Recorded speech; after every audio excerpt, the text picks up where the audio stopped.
feels like the MVC championships. So it was like a month ago, but it was only just a week ago. We were finishing up today. So overall, I was really pleased with the team's efforts.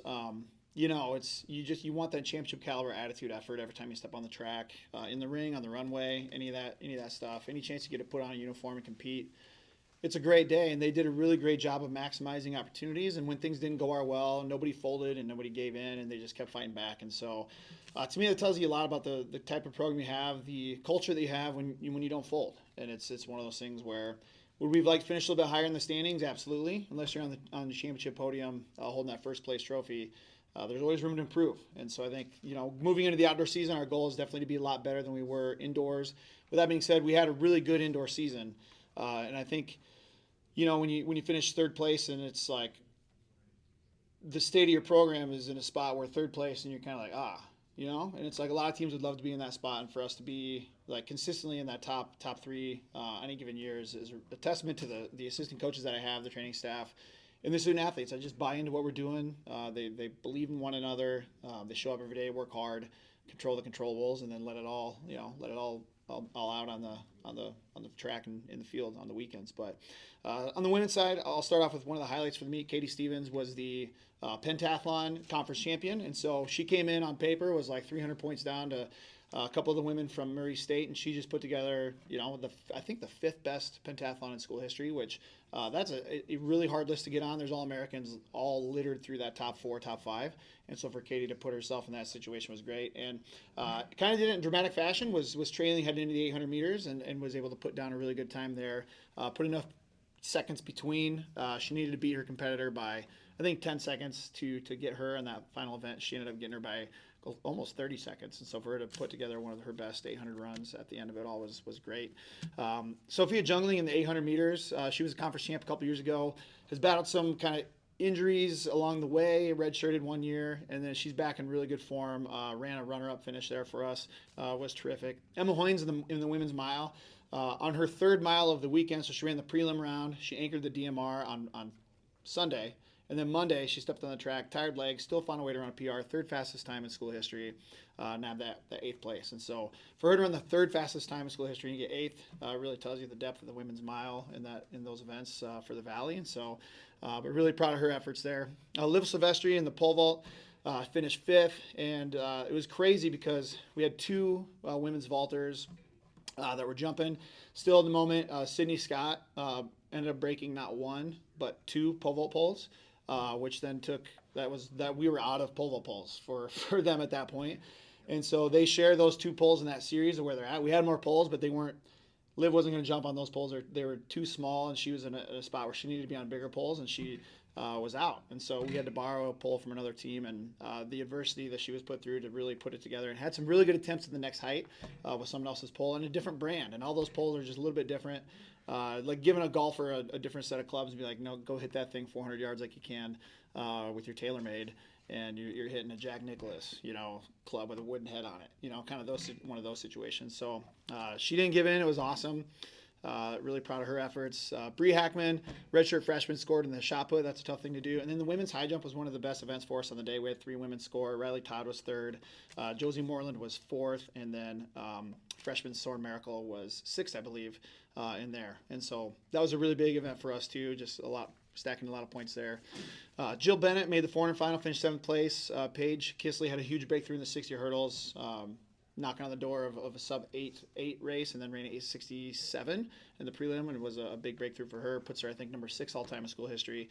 And then Josie Dunbar, a freshman, who was a long jumper. We turned her into a combination jumper, so triple jump. And so for her to step out there as a freshman and nab 7th place in an event that she never touched until 5 months ago is pretty outstanding. And then the DMR finished all conference, which was great to end the first day, and the 4x4 had a gutsy 4th place performance as well. On the men's side, I'm going to start with probably one of the most dramatic things that happened at the meet was Spencer Kessel and the shot putters for us. We had 3 guys in the shot put final, all scored points.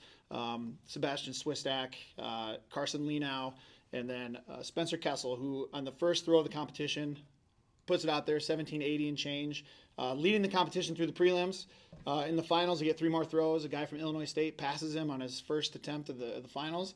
Spencer throws his next 2 throws in that 16-meter range, which is a lot further away than 18 meters, and so that's like 6 feet less. he's the last thrower in the rotation. He gets up there in his last throw. He steps in the ring and blasts a PR 18:42 and wins the conference championship on his last throw of the competition. It was awesome. I asked him, like, hey man, what are you thinking about when you get in that ring? Like, what's going on in your head? You're a true freshman, all right? He's never been at a conference championship before. Last time he was in a big meet was at the state championships, which he was better than everybody by like 6 feet. So first time he's really been put to the test. And I go, what were you thinking about? He's like, I was just thinking I wasn't going to lose. And I was like, freak, that's a great thing to think about when you're stepping in there. You're just like, I'm not gonna lose this one. But he's endured a lot of adversity this first year as a freshman, and so for him to step in there and do that, give our team a huge lift. He's just a special kid, and just really proud of him and everything he's dealt with this year for him so far. And then in the short sprints, Luke Myers and Chinashe Chidugu, they both placed well in the 60 and the 200. So it's always great when you can have guys that can step in and do multiple events for us. We had 4 guys in the 400-meter final with Onal Mitchell, Isaac Vasky, and Zach Fall. All 3 of those guys were in the final there, nabbing points. Chase Kanucky was runner-up in the 800 meters. He had a great indoor season and was really just on his third 800 of the day or the weekend. You ask your good guys and women to do a lot of things, and so a lot of our guys and gals were 3-4 races deep as they hit into the end of the meet. And so for those individuals to put out some really big performances on tired legs is it's really, I don't know, it's inspiring for me as a coach to watch them do that. It gives me a lot of excitement and motivation in my own life to be like, yeah, look at them, look at those guys do that. You put them through the ringer and they respond every time. Chase Lauman, freshman, finished 5th in the mile. Also was a leadoff leg in our DMR. And he ran the 3K at the end of the meet too. And so for him, I don't know, what is he at, like prelim mile, 1200 leg, mile final, 3K, all in less than 24 hours. He did some really great stuff. And then the multis, which has always been a big event for us. Zach Butcher was runner up. Brody Lavelle was 6th place, and then Zach came back in the long jump and nabbed 5th place in the long jump as well. Jack Sumners was a 2-event guy for us. He finished 5th in the hurdles and 7th in the long jump. Then Ethan Peters, high jumper, who had his patella tendon, was surgically repaired after the outdoor season. He tore his patella tendon, which you need that if you're going to high jump. They tell me that's important. So he had that repaired, and then was able to finish 5th place in the high jump on a 6-step approach. Normally high jumpers come from 10 steps. He's not quite there yet in his recovery, but we thought he could help us from a shorter approach, and he got 5th place. So that was great to see. And then Brendan Safley, pole vault again, another gutsy performance, jumps 5:35. I think he's number 6 all time in school history of that. Gave the guy from Illinois State who's going to the national meet a big run for his money there. And just where he's at now from where he was a year ago or 2 years ago is just they're so far apart. It's so exciting to see that. And then both relays were all conference performers. They were both runner-up. And so when you have the DMR finishes the day on day 1, so you want to have a little bit of momentum there and into day 2, so you try to put together a good team that's competitive. They finished 2nd, and then the 4x4 right there is kind of like a photo finish situation. But Southern Illinois just a little bit better than us on that day. But excited for what the outdoor season has to bring, and can't wait to see where we're going to be at in 3 months, because I can guarantee you it's going to be a lot better than we were last week. I know that was a lot. Any questions for track?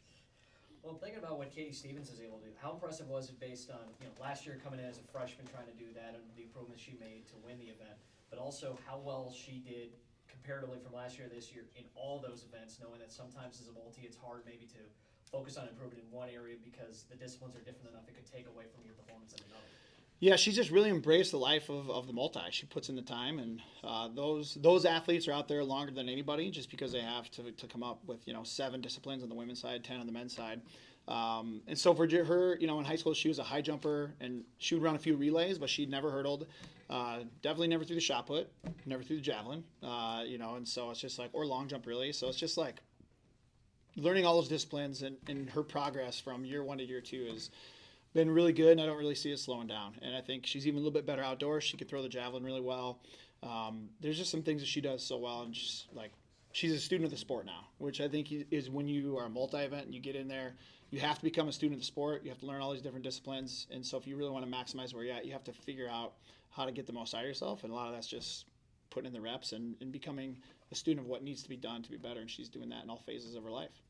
Outside of his mentality of refusing to lose, what makes what Spencer was able to accomplish really impressive this weekend? It's special because I've never seen it done in the history in the time that I've been here. To have a true freshman win the conference meet, it's just pretty unheard of, regardless of where you're at. And he ends the indoor season the top freshman thrower in the entire country, and so that means you got a special one with him. And so I think it's special because I've never seen it, and so it's just like not a normal thing to see. But just he is so good at just like knowing what needs to be done and then does it. And a guy that just knows he'll get the best out of himself when he needs it the most. And that's just a special quality that I don't know if we can coach it. You can't coach it. You know, you either have it or you don't. He's got that it factor when you step in there.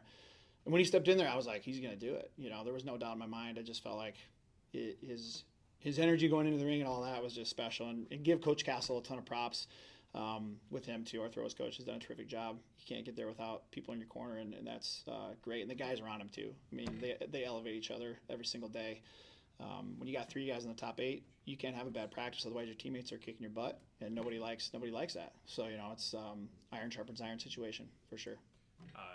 Obviously, there's a lot going on at track meet, but were you able to watch that final throw? And if you could, just kind of describe the environment in the building at that time. Yeah, so it was the throws area. So they have a bank track, and I was standing on the bank in like lane 6, which the 400 was about ready to go, and then below me is the ring, and there's a ton of people stacked in there getting ready to go, and there's a lot of energy there. I'm trying to watch it.